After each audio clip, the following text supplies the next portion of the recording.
Oh my goodness, I have not made a video or even talked to you all in so long, and I want to get back. All right, I have had my year 2023. I traveled like nonstop, lived my best life, and I am ready to start talking about a lot of the things that I learned, a lot of things that I'm hearing from the nurse practitioners in my community that are launching their telehealth practice, building their telehealth practice, marketing for their telehealth practice.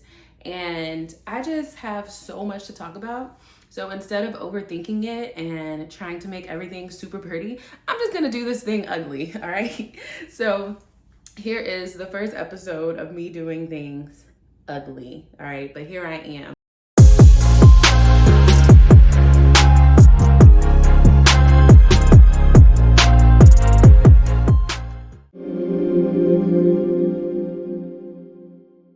Today, what I want to talk about is, how do I name this? Let me see. I don't know, but basically I want to talk about why you're overthinking your niche, or like you're overthinking your idea for your telemedicine practice, okay? So something that recurs a lot, and I get emails all the time, is, Tiffany, I thought about this, but I keep going back and forth because will somebody actually pay for this? Will this be enough? Like their idea, will this idea be enough to start a telemedicine practice? So I want to share with you what I typically respond to in those emails so that you can get over this hurdle and keep the thing going, all right? One thing I absolutely hate is for you to be stuck on one thing, because analysis paralysis is real, okay? Analysis paralysis is when you analyze things so much, so deeply that you end up paralyzing your momentum. You paralyze your progress because you want to analyze everything. I want you to stop that today. All right, so first, when you start a telehealth practice, please know, understand, remember, remind yourself, you are not replacing their in-person providers, okay? That is the whole purpose of you niching down anyways, because you just need to solve one problem for one specific group of people, all right? So you don't have to assume responsibility for everything. That would honestly be a little bit irresponsible because telemedicine has its limitations. And as a telemedicine provider, you need to accept and be aware of those limitations. So you are just an added team member to this patient's healthcare team, all right? So quit thinking like, oh, if I address their allergies, how will I listen to their lungs? They should have a primary care provider that is listening to their lungs. And they need to have a physical in-person provider, because you cannot do that. You can't make magic happen and magically listen to these patients' lungs, all right? Before I even get the comments, yes, I know there is much technology out there that allows you to actually listen to your patient's lungs by sending them this special stethoscope, but the chances that patients can afford that is very low. So let's keep it simple. Don't even come at me with all the new technology. I know it's out there, it's amazing, but the reality is it's not available for most of our patients.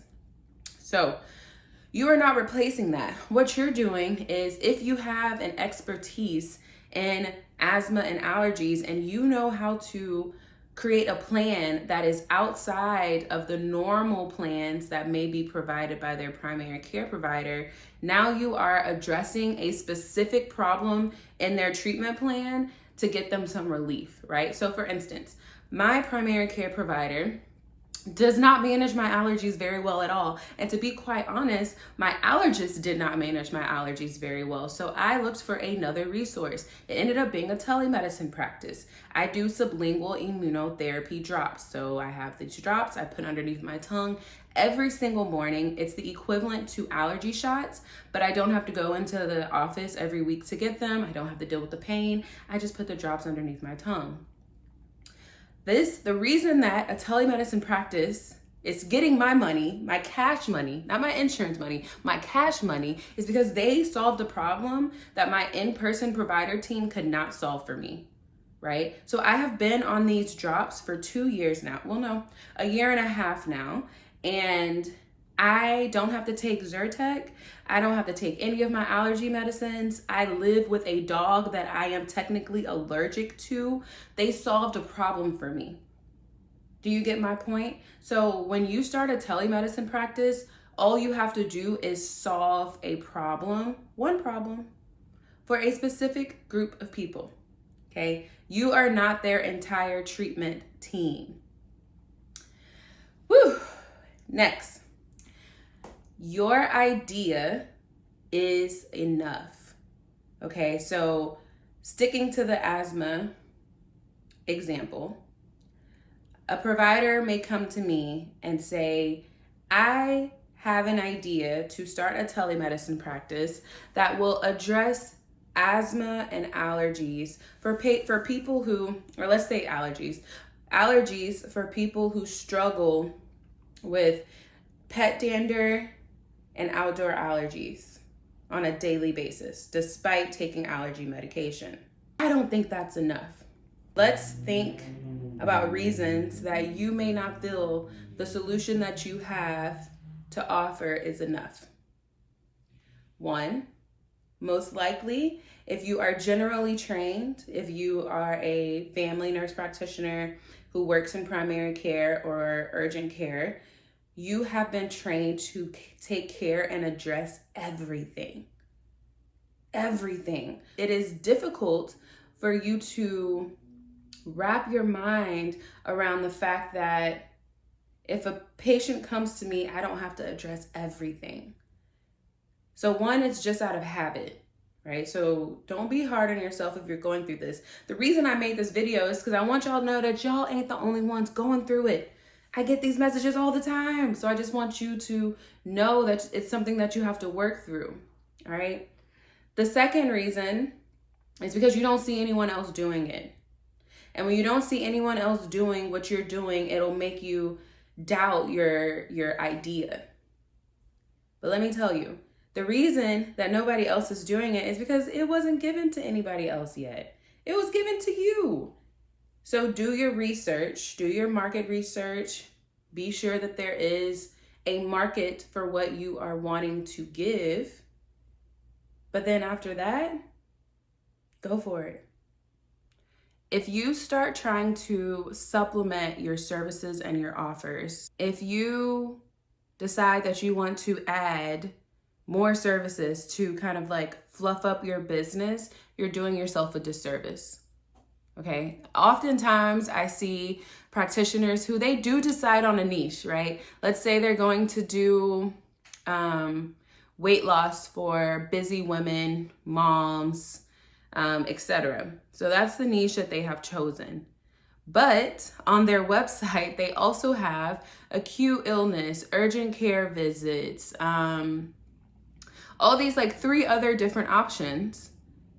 You just killed your whole niche, right? The whole idea of having a niche is that when people go to your website, they see that you solve a problem for a specific group of people. And if they fall within that specific group of people and they have that problem, they have a higher chance of actually booking with you. So just believe in your solution.